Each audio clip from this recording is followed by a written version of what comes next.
Hey, Pat Sullivan here for the Michaelis Corporation. Joining us on the program is Richard Michaelis. Richard, good morning.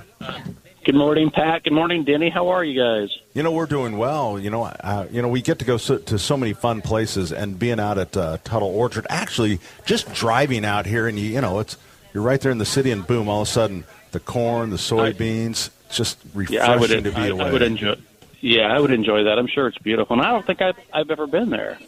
You know what?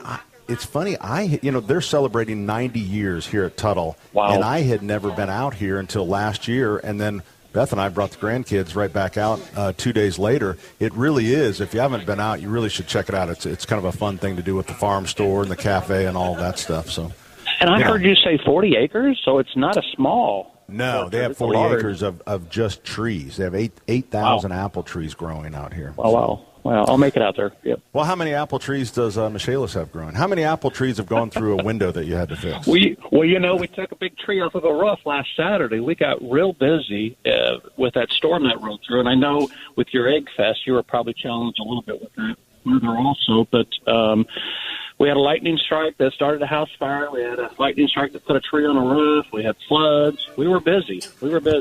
I don't know if it was an apple tree, but it was certainly a big tree. We were lucky during Egg Fest because I did worry. We had a lot of people outside under tents, and we really, at Keystone, there was a little bit of lightning, not a lot of lightning, and certainly not too much in the way of wind, and we were very fortunate because I'm thinking, what are we going to do with all these people? Sure. Is it true? Is it true that a green egg doesn't float?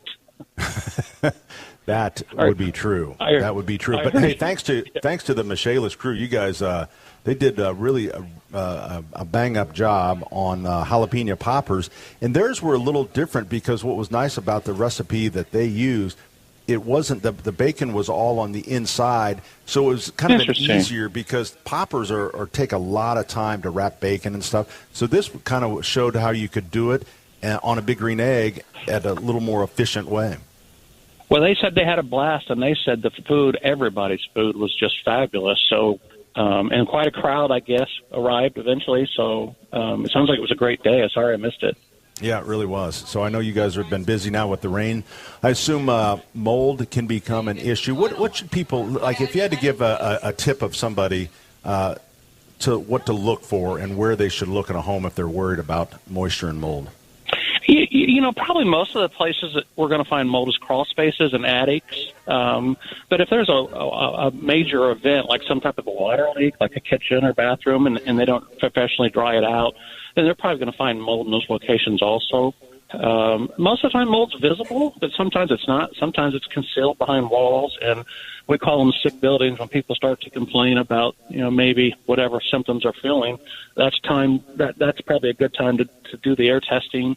And maybe sometimes get invasive, look inside ductwork systems or open up walls or whatnot. But I would say crawl spaces and attics are probably the predominant areas that we're going to find mold, at least on residential properties. Doing a little inspection. Richard, thanks for hanging out with us and spending a little time with us. It's the Michaelis Corporation. The number 844-FIX-INDY. The Michaelis Corporation. Construct, renovate, restore.